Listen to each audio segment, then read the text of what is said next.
Tensor Garage Power by Tross Midas Window Film วันนี้วันที่3นะครับเรายังอยู่ที่หนองคายปะแล้วก็เดี๋ยวเรากำลังจะไปมุ่งหน้าไปที่ด่านแต่ว่าก่อนถึงด่านเนี่ยเราจะแวะเติมน้ำมันก่อนแล้วก็มีเซเว่นด้วยจะได้ซื้อของสต็อกไว้ในรถนิดนึงเนาะใช่เพราะเราเห็นเขาบอกว่าที่ลาวไม่มีเซเว่นไม่มีพวกมินิมาร์ทมีแต่ว่าก็เป็นเหมือนแบบเป็นโลโก้หน่อยแต่ว่าไม่แน่นะเพราะคราวนี้เราจะเข้าเมืองอ่ะมันอาจจะไม่ได้เป็นแบบเป็นซูเปอร์มาร์เก็ตอะไรเงี้ยถ้าจากคราวที่แล้วไปแต่ไม่รู้ดิเดี๋ยวเราไปเห็นเราไปถึงแล้วเราจะถ่ายให้ดูใช่ว่ามีหรือไม่มีนะคะ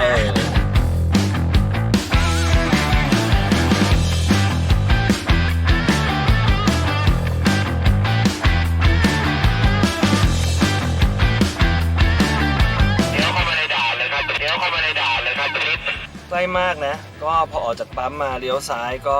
แดนพรมแดนหนองคายเฮ้ยแก้วันนี้เราจะได้ขึ้นสะพานมิตรภาพไทยลาวอีกแล้วแต่ว่ารู้สึกว่าจะคราวที่แล้วเราขึ้นสะพานมิตรภาพไทยลาว2อันนี้น่าจะเป็นสะพานมิตรภาพไทยลาว1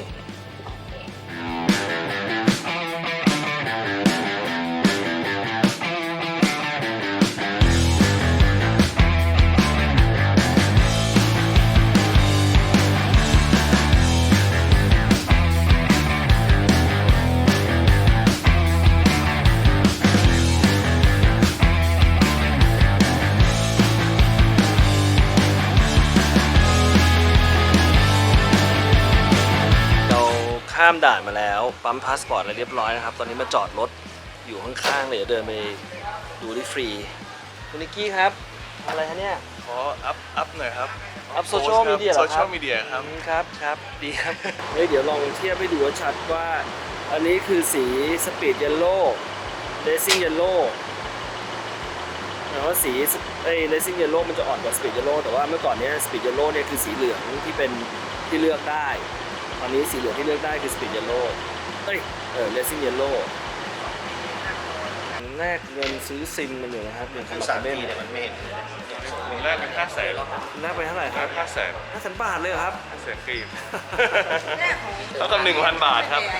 มันต้องเติมเงินเข้าไปด้วยรวยนะครับเรามาประเทศเพื่อนบ้านเรารวยทุกครั้งนะเสร็จแล้วซื้อของเรียบร้อยซื้อซิมไปเผื่อแลกตังไปนิดหน่อยนะครับเพราะว่าที่นู่นยังรับเงินไทยแล้วก็อันนี้คุณแก้มจะลองขับดูเพราะว่าเป็นพวงมาลัยอีกฝั่งหนึ่งนะคะก็เลยต้องขอลองหน่อย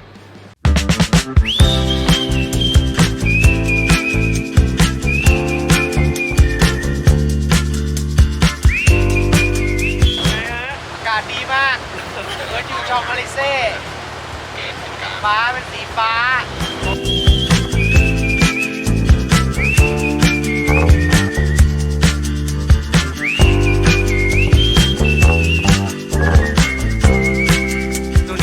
มันเป็นประตูชัย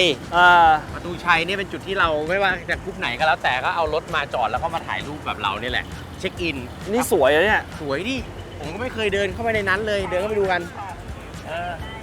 เดินเข้าไปดูกันแล้วที่สำคัญนะผมเห็นรถเนี่ยเป็นแก๊งเนี่ยเต้นไอ้นี่เราเห็นตั้งแต่เราไปลาวใต้ก็มีนะไม่ใช่นี่เขาเป็นแก๊งตากล้องนี่เป็นวินตากล้องถ่ายรูปนี่สวัสดีครับก็คือใครผ่านมาเขาก็ถ่ายรูปเก็บไว้นี่ไงโอ้โหหลังรถพี่เขาดิเครื่องมือเขาสุดยอดเลยอ่ะมีเครื่องปริ้นมีทุกอย่างปริ้นได้เลยถ่ายรูปเสร็จปริ้นทันทีแจกขายทันทีเป็นสเตชันนี่มันนี่โอ้โหคันเลยคันเลยพี่เห็นไหมอาชีพเห็นไหมว่าเชี่ยนี่4 ครับนี่4 เครื่อง5 เครื่องคอนโดเครื่องปริ้นนะครับเป็นออฟฟิศเลยอ่ะนี่คือถ่ายเสร็จปุ๊บปริ้นปั๊บได้รูปกลับเลยมีใส่กรอบด้วยเราต้องถ่ายด้วยกันสักรูปนึงนะพี่เต้นมาพี่เขาไหนอะเราใช้บริการของตากล้องเขาด้วยฮะโอเคครับขอบคุณครับแล้วพี่ไปปริ้นยังไงอยากดูพี่ปริ้นอ่ะพี่มีร้านไหมร้านพี่อยู่ไหนอยากดูพี่เขามีร้านปริ้นหลังรถผมอยากดูเนี่ยทันทีทันทีอย่างกับโพลารอยด์ซื้อมาจากไทยแหละซื้อมาจากไทยโทรมาแน่นอนต้องมีรูปใบเท่าไหร่ครับพี่ใบเท่าไหร่เท่าไหร่นะฮะ80 บาทพี่เต้นมีตังค์เนี่ยที่ในรถ80 บาทใครเลี้ยงเลี้ยงกูหน่อยแล้วกัน เรากำลังจะขึ้นทางด่วนกำลังจะขึ้นทางด่วนข้างหน้าเป็นโลโก้ทางด่วนแล้ว รับบัตรจ่ายตังค์ขาลงนี้ทางด่วนที่นี่บอกว่าเพิ่งสร้างใหม่เหรอ ทางด่วนอันนี้เขาสร้างมาได้2-3 ปีแล้วแหละ แต่ว่ามันเป็นทางด่วนเส้นเดียวเลยที่วิ่งไปวังเวียงสมัยก่อนเราไปวังเวียงนี่3-4 ชั่วโมงอะแต่อันนี้แบบแป๊บเดียว I see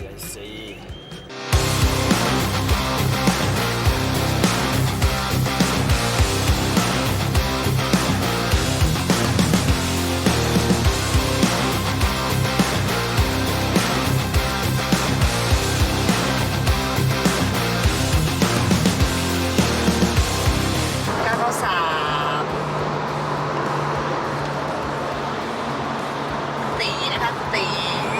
กับพี่มอส ไม่มีอะไรครับ เราก็ขับไปเรื่อยๆถนนสบายๆเรียบๆไม่มีรถเลย ไม่มีรถเลย ผมเลยครับ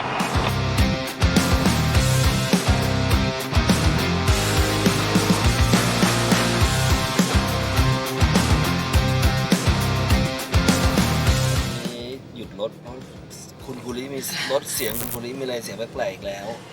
อ๋อมีอะไรเหมือนก็แก๊กก็แก๊กเข้าไป เลยก็น่าจะเป็นคือคิดว่าเอาจริงๆนะรถภูริมันน่าจะเป็นไรน่าจะเป็นอาการพารานอยที่ติดมาจากทริปมาเลมากกว่าผมว่านะประมาณสัก 80% เลยเป็น ก็ มัน ข เป็ อน ค ให้ วาม มัน พาราน ขอ อย ให้ไม่เป็นอะไรอะดี แล้วก็ ขอให้ไม่ป็น เดี๋ยว อะไร ทริปหน้าเนี่ยฝากแฟนของ Viewfinder ไว้ด้วยว่า พยายามบอกคุณภูริหน่อยว่า ให้หยุดทำคอนเทนต์รถพังได้แล้ว เพื่อนๆไม่ค่อยกล้าไป อะไรเนี่ยไทยมุงเนี่ย เสียงก็ดูดีนี่ครับ นั่นน่ะสิ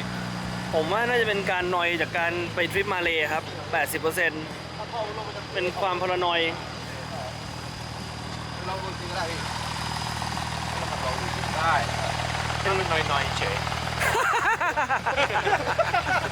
เห็นป่ะ กูบอกแล้วว่าแม่งไม่มีเหี้ยอะไรหรอก เป็นความพารานอยจากทริปก่อนๆนี้กว่า 80%ต้องคิดใหม่ทำใหม่แล้วล่ะครับ แต่ผมได้ยินเสียงว่ามันปกติเทอร์โบกดมันไม่มีเสียงโบออฟแบบนี้ไง แล้วเพชเชอร์มันก็หายไป แล้วแรงอัดมันก็หายไปอ่ะ แรงอัดหายไปด้วยเหรอ ไม่ตอนรอบปลายๆแล้วอ่ะ อ๋อถ้าผมก็บอกคุณแล้วว่าอย่าไปถึงรอบปลาย มีวัดดูป่ะ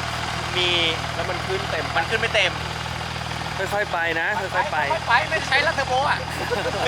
ตอนเนี้ยตอนเก็บไว้เลยเนี่ย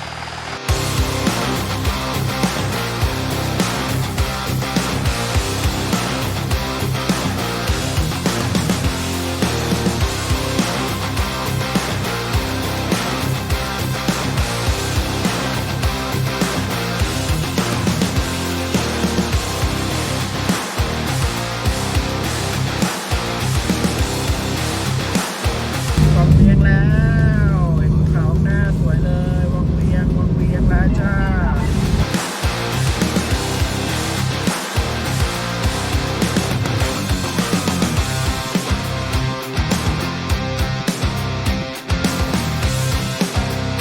ถึงแล้ววังเวียนอย่างสวย นี่วับไม่เคยมาเหมือนกัน โอเคก็วันนี้เดี๋ยวเราจะไปบลูลากูนต่อ แล้วก็จะไปขึ้นเขาอะไรเงี้ยมาคุณภูริไม่ต้องห่วงครับ กิจกรรมบานไม่เหนื่อยไม่ตายไม่หยุดนะฮะก็เดี๋ยวลองไปดูกันอันนี้อยู่ที่โรงแรม ตอนนี้เราสละปอร์เช่ เราได้สละปอร์เช่เราก็มา2ล้อแล้ว จากประสบการณ์คนขี่มอไซค์กูว่าเจ็บตัววันเนี้ย มอไซค์เหรอ ใช่ งั้นกูนั่ง2 แถว ยังไงฮะ ไม่ถนัด2 ล้อ ไม่ถนัดครับพี่ ก็เลยเอา4 สีสบายใจกว่า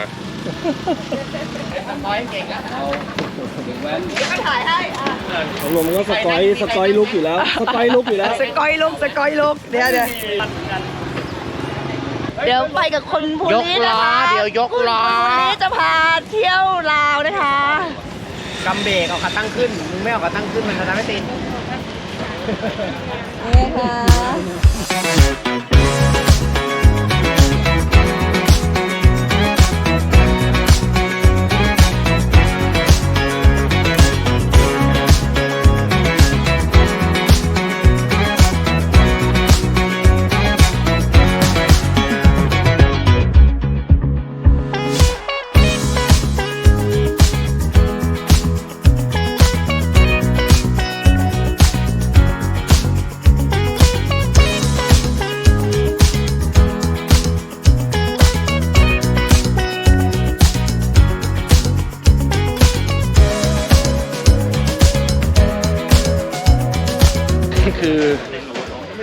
กูลนะครับ อาจจะไม่ใช่อย่างที่คิดแต่ก็ลมเย็น โอ้โห เย็นว่ะ เย็นมาก ชื่นใจพี่ เย็น สีรองเท้าแค่นั่งๆแล้วจุ่มๆเลยก็เย็นแล้ว ดูดิเดี๋ยวดูความเย็น แต่มันเย็นมาก เย็นมาก เย็นมาก โอ้ ถ้าโดดแล้วต้องถ่ายรูปให้ทันนะถ้าเกิดถ่ายไม่ทันไม่โดดอีก ใช่ไม่เอางี้แก้มยอมโดดแล้วมีคนถ่ายให้หน่อยได้ป่ะ ไป ได้ ทีมงานพี่เราโดนขึ้นเลย ถ้ามีคนถ่ายจะโดด นี่ไง อะไรนะ ทีมถ่ายนี่ไง มีคนถ่ายนะ ทีมถ่ายเต็มเลย โอ้ my god เดี๋ยวไปลอยน้ำถ่ายให้ตรงโน้นเลย ไปลอยน้ำถ่ายแล้วงั้นไปเตรียมก่อนเลย ลองไปดูก่อนว่าสถานการณ์ด้านบนเป็นยังไง ไปเร็วรู้เรื่องให้ไหวเปล่า เฮ้ย ไหวดิ ไปดิเดินไปดูข้างหน้าก่อน เดี๋ยวก่อน รู้เรื่อง เฮ้ยแม่งสูงว่ะ สูงป่ะ แม่งสูงแม่งสูงกว่าที่คิด เยอะ เดี๋ยวก่อน ยาวหน้าลงนะเอาเข่าเราขาลงเอาขาลงเอาขาลง เอาขาลง ใช่แล้วลงไปแล้วก็ตีแขนขึ้นมา แล้วตีแขนขึ้นมา ใช่ก้าวออกไปเลย1 2 3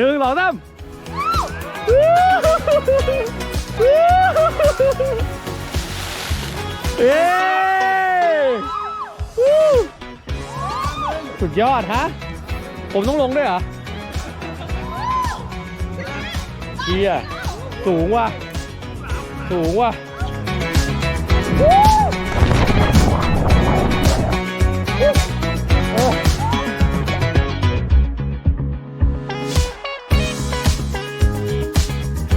เฮ้ยเราต้องไม่จอดถ่ายรูปกับทุ่งนากับเฮ้ย คุณผู้ชม ครับ เป็นไงบ้างคะ สนุกมากเลยบูรากูลน้ำเย็นมาก สุดยอดค่ะ มันแบบว่า คือมันมีแค่เรา2 คนนะที่เป็นคนจริงครับคุณแก้ว ใช่ คือ เพราะเรา คนอื่นนี่ โดด มาไม่ถึงบูรากูล นั่นน่ะ ไม่โดด ดิมาถึงบูรากูลแล้วไม่โดด ใจไม่ได้มันไม่ได้มันไม่ได้ไม่ได้ มันถึงแล้วมันต้องโดด ถูก ถึงเราจะขึ้นไปแล้วแม่งโคตรสูงเลยว่ะ ใช่น่ากลัวมากเราจอดถ่ายรูปตรงนี้ไหมดูเป็นทุ่งนาสวยๆนะ เออ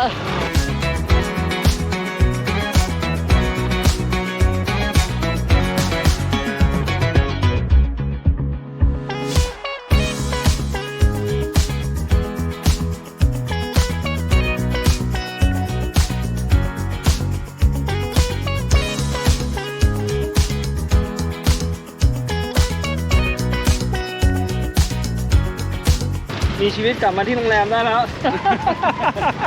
นี่จะเก็บไว้ต่อด้วย เดี๋ยวเก็บไว้ต่อเดี๋ยวพรุ่งนี้ไปซิ่งอีก มอไซค์ ส บายแล้ว รถจอดนิ่งเลยอยู่ตรงนู้น ตอนแรกไอ้ลิถามว่าทางเข้าไปตรงน้ำตกตรงนั้นน่ะขับปอร์เช่ก็ไม่ได้ไหม พูดแบบไอ้เฮียจะดีเหรอ พอเถอะมึงจอดเถอะ เชื่อคนแถวนี้เขาบอกถนนโอเคแล้ว เขาบอกไม่ตอนแรกเขาบอกว่าไม่ไหวลิก็กี่กิโลครูบอกไอ้สัตว์มึงยังจะถามก็อีกเขาบอกประมาณ3 โลก็บอกพอเถอะลิไอ้เหี้ย เดี๋ยวขี่ไปหามันก่อน ไป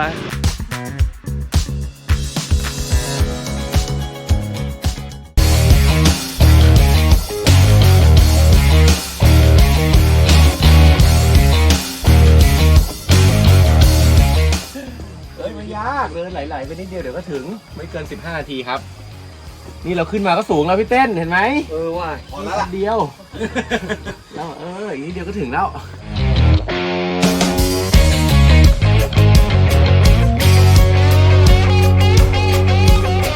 รถเกียวโตใช่ไหมพี่เกียวโตปรับมือครับ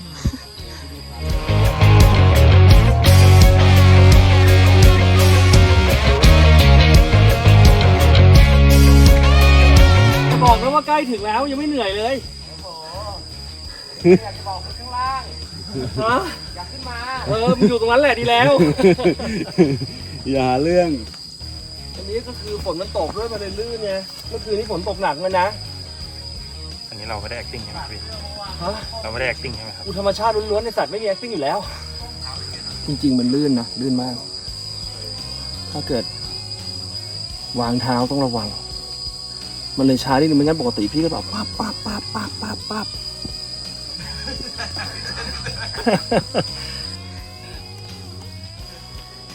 คือพอมันลื่นเราก็เลยต้องช้าไง ถ้าแห้งปกติอย่างนี้นะกูแบบปึ๊บก็ถึงยอดแล้ว ไปต่อ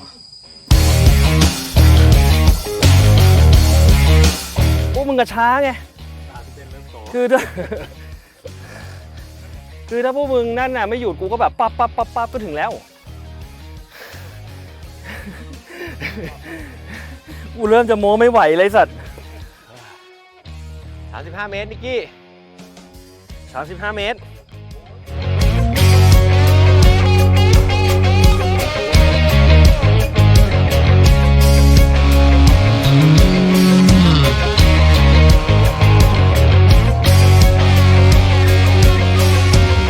ซึมซับกับวิวที่สวยงามนะครับ กับแรงที่ไม่ค่อยเหลือ มันก็แมทช์กันดี สวยเนาะ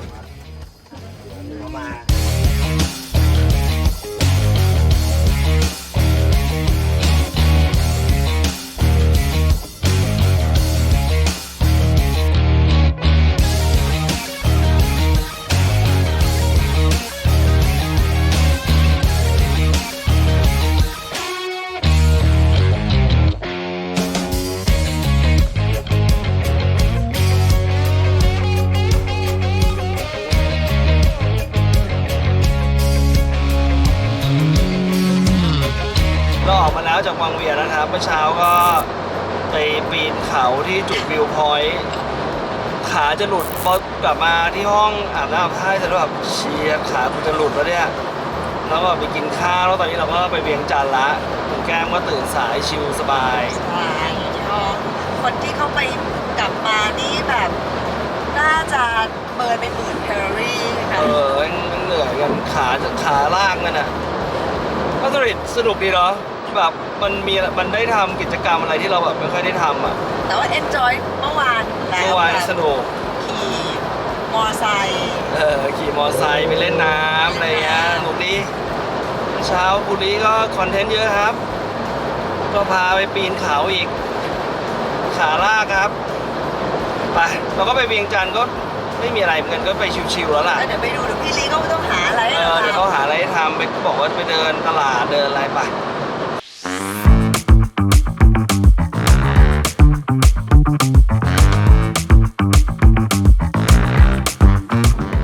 ตอนนี้ก็ถึงเวียงจันทร์แล้วนะเร็วมากประมาณชั่วโมงหนึ่งไม่ถึงชั่วโมงด้วยเอาจริงแล้วนะ40 นาทีเองขับแล้วแบบขับเรื่อยๆไม่ได้ขับเร็วด้วยเพราะขับมาแบบนิกกี้2 คนแต่วังเวียงเนี่ยแม่ผมเคยไปเขาบอกว่าสมัยก่อนเนี่ยบอกเนี่ยนานมากเลยสิกว่าจะไปถึงเนี่ยเมื่อก่อนแม่เคยนั่งรถไป 5-6 ชั่วโมง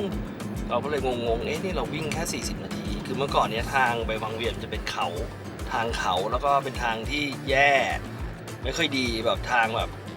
แล้วก็มีรถวิ่งเยอะอะไรเงี้ยมันก็จะใช้เวลานานหลุมบ่อแต่ว่าตอนนี้ก็คือทางที่เราไปที่เป็นไฮเวย์ที่เราไปอ่ะเป็นทางที่ประเทศจีนสร้างให้แล้วก็ผมเห็นมันมีป้ายด้วยนะป้ายไปหลวงพระบางใช่ไหมแต่ภูริบอกว่าเขายังไม่ได้เริ่มสร้างก็สนุกดีนะ ผมว่าแล้วบางเวียนน่ารักมากเลยชอบ น่ารักาก มีกิจกรรมทำเยอะดีเป็นเหมือน สวยเขาเป็นทิวเขาแบบมันเหมือน คือ ข้า ถ้าว แบบ บ้านเลยแล้วมีทุ่งนา เขาสวยมากแล้ว แล้วตก5 โมงเย็นก็เย็นสบายอากาศแบบ อากาศดี ใช่ทั้งที่นี่คือหน้าร้อนสุดๆกลางวันร้อนมากแต่ว่าพอกลายเป็น5 โมงเย็นกลายเป็นบรีซี่มีลมนั่งกินข้าวริมแม่น้ำโขงไม่ใช่น้ำอะไรนะ เยอะนะครับรถจอด แม่ ขวา น้ำ เย ซื อะ อ ใช่ไม่น้ำซื้อไม่ใช่แม่น้ำโขง น้ำซื้อ แล้วก็มันก็เหมือนแบบความรู้สึกเหมือนปลายอะไรเงี้ยแบบเป็นเมืองเล็กๆน่ารักดีเช่ามอไซค์ขี่กันอะไรอย่างเงี้ยโรงแรมก็น่ารักโอเคเลยนะแฮปปี้เพราะว่าคิดว่าเราก็คงแบบมันคงไม่อยู่ในเจนด้าที่เราจะมาจนกระทั่งแบบมากับบุรีอะมากับเลนไรฟ์อะไรเงี้ยเราได้มาที่มันแปลกๆโอเคไปขับรถก่อนดีกว่ารถเยอะ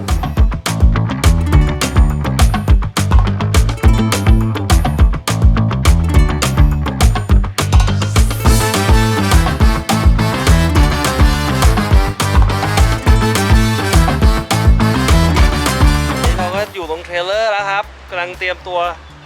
ขึ้นเทรลเลอร์แล้วกลับบ้านทริปนี้ก็สนุกสนานดีเนาะ สนุกครับพี่วันนี้ก็ 5 วันเนาะ 5 วัน เหมือนกัน 4 คืน ใช่ทริปแอดเวนเจอร์ ตีมาอ่ะยังไง วันนี้เรา สรุปหน่อย เปลี่ยนแนวเราเปลี่ยนแนวเรา เราเน้นเที่ยวบางคืน แล้วก็ แม่งมีทริปมอเตอร์ไซค์ด้วย ขี่มอเตอร์ไซค์ อ่ะ บรรยากาศมีเราพยายามออกแนวใหม่บ้างไม่ ใช่ แต่มีตะวัน ใช่ กลางวัน ใช่ใช่ถูกถูก วันกลางคืน แล้วมันเป็นแนวไม่แพน เจอ ไม่แพลนเลยเพราะว่าเราคนน้อยเราไม่ต้องแพลนเยอะ จะหยุดที่ไหนก็หยุดจะไปไหนก็ไป กินอะไรก็เร็ว ร้านไหนดูน่ากินเราโดดลงได้เลย เติมน้ำมันก็เร็ว เออ ขี้ก็เร็วเยี่ยวก็เร็ว เวิร์กนะ ดีก็ดีก็ดี ครับ แต่บางทีก็ผู้หญิงบางทีก็แอบคิดถึงกลุ่มใหญ่บ้าง ใช่ใช่ อะไรเงี้ย ใช่ใช่ไปใหญ่ๆมันก็จะสนุก มันก็ ใช่ ใช่ตอนกินเหล้าก็จะคิดถึงคนนู้นคนนี้เฮ้ย เออโอเคครับ ก็นานๆที แอร์ร้อนครับแอร์ร้อน เดี๋ยว ไอ้ยคนนี้แบบ เดี๋ยว คันนี้เก่าสุด3.2 เคยล่า 3.2 ก็เลยอาจจะมีเหนียวนิดนึง สู้ไม่ได้บ้าง วันแดดแรงๆ ใช่ ก็ต้องคอนโทรลนิดนึง ครับ วิถีคนขับรถเก่าก็อย่างนี้เนาะ แต่พอตอนหลังรู้ทริกเกอร์จอดในร่มเอาครับ อ่า ต้นไม้ ก็จะเหงื่อออกนิดนึง ไม่นิดเยอะ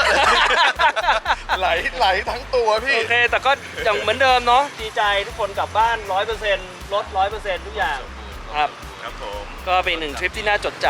ำฝากกดเม้นต์ไลค์แชร์ด้วยถ้าชอบอูดู กดไลค์